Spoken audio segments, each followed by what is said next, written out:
अथ गुरुपरम्परा वन्दना सदाशिवसमारम्भां नन्दिनाथसुनन्दितां तिरुमूलारसिद्धान्त तेजोरश्मिप्रकाशिताम्।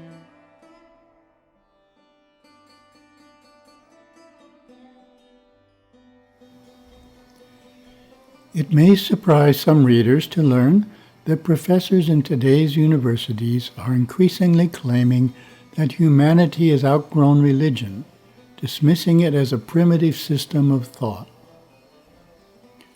A common rationale for this radical approach is that we are living in an age where truths are based not on faith but on empirical evidence and the scientific method. The existence of a supreme being based on faith cannot be scientifically proven, so God's existence is rejected. When it comes to Hinduism, these anti-religion ideas overlook a central aspect. Hinduism is not about accepting the existence of a supreme being on faith.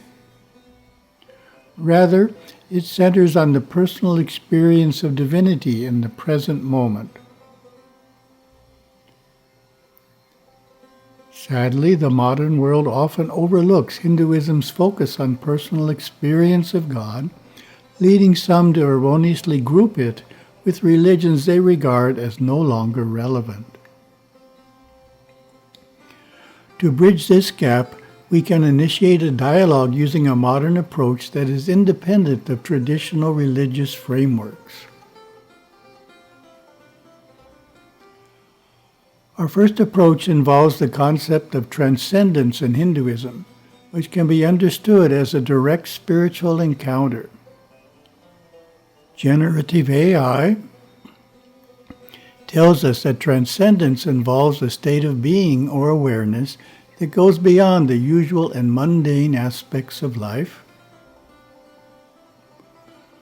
reaching a higher or more profound level of understanding, experience, or existence. A well-known example is found in Transcendentalism, the literary and philosophical movement that emerged in the United States in the early 19th century. This school of thought regards nature as a source of inspiration and spiritual insight, believing that spending time in nature is a way to access heightened states of consciousness. Although there is no formal transcendentalist movement today, many individuals still seek the beauty and seclusion of nature's mountains, lakes, rivers, and forests as their catalyst for experiencing an exalted state of consciousness. In the modern school of positive psychology, transcendence can be found in all forms of beauty, from nature to art to mathematics to science and everyday experiences. Pointing out such broader catalysts can help individuals grasp the idea that Hindu religion is focused not merely on faith, but on providing time-tested ways to experience higher consciousness. Our second approach for appreciating Hinduism's experiential nature is to explore the idea of spirituality. Generative AI gives this definition. Spirituality is a broad concept that involves a sense of connection to something greater than oneself. Often associated with a search for meaning in life, spirituality is typically concerned with matters of the spirit or soul, as opposed to material or physical things, and it often involves practices or experiences that help individuals connect with their inner selves, others, the universe, or a higher power. Spirituality and transcendence are related concepts. One difference is that spirituality rests on the idea that divinity exists within the individual, that man has an eternal nature or soul that can be known through various practices such as yoga and meditation.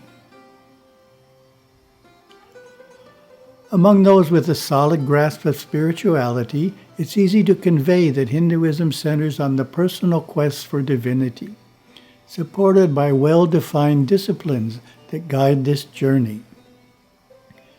Before exploring such disciplines, let's look at how Hindus approach the question of the existence of God.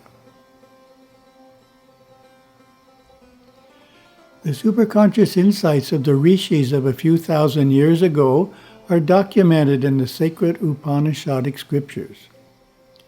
Consider the Shvetasvara Upanishad. His form is not to be seen. No one sees him with the eye. By the heart, by thought,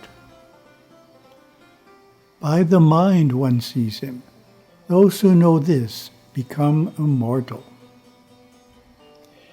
In more recent times, we have the example of Sri Ramakrishna's vision of Mother Kali, documented in his biography. At that very moment, Ramakrishna had a vision of the goddess Kali. He described it as an overwhelming experience where the Divine Mother appeared before him, radiant and full of life. The world around him vanished, and he was filled with an indescribable joy and peace. He saw the goddess not as a mere image, but as a living, conscious reality. This experience left him in a state of divine ecstasy, and he realized that the Divine Mother was always with him, guiding and protecting him. This vision profoundly influenced Ramakrishna's spiritual journey, affirming his belief in the living presence of the Divine Mother and shaping his teachings in life thereafter.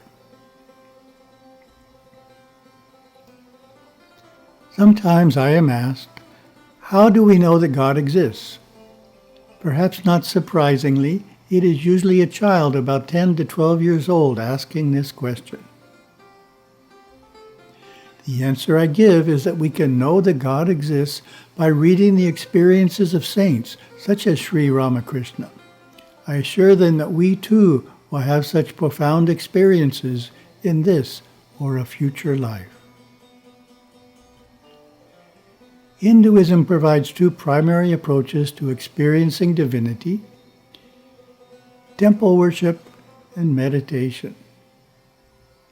Many Hindus experience divinity theistically through worshiping in a temple. As my guru, Veylanswami, explained, Hindu priests invoke the gods to come and manifest for a few minutes within the sanctum of the temple.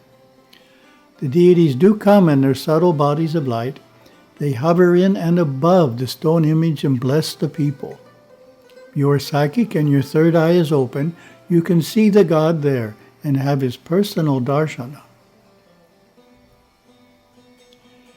Since 1969, we have arranged group pilgrimages to India, where traveling seekers have had life-changing visions of Lord Ganesha and other deities. Such visions, born of the intensity of pilgrimage and inner striving, would often come in the form of the stone or bronze murti moving and smiling at them, or becoming an animated human-like figure. With eyes closed, some devotees inwardly saw the deity's face, as real as any living being. Though occasionally a devotee may have such a vision, the more common way we experience the deity in a temple is as an uplifting, peaceful, divine energy, radiating out from the sanctum, a blessed presence called Sanidhya. Hinduism provides a second way to experience divinity through meditation on one's soul nature and its oneness with God, which is called monism. Our experience of going deeper and deeper within in meditation occurs in 4 steps. 1 step inward takes us to a consciousness that is content, creative, and intuitive. 2 steps brings us to the level of divine love for and oneness with all beings. 3 steps within take us to the level of brilliant inner light in the realm of visions of deities and rishis. After 4 steps within, we find ourselves enveloped by omnipresent consciousness and the transcendent source of that consciousness.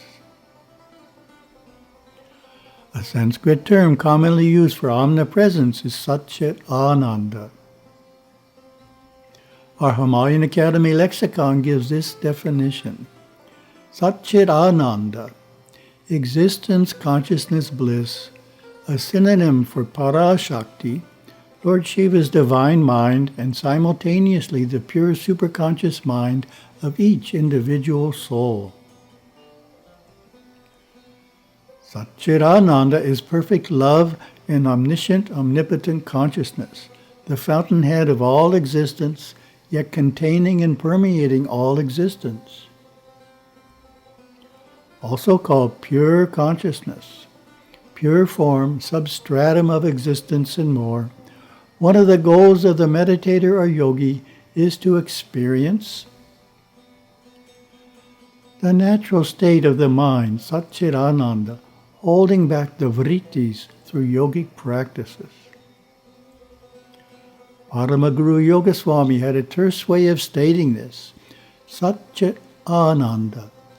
That is one thing. Satchit Ananda. Sat is you are. Chit is omnipresence. Prakasha, light is from the sun, all-knowing.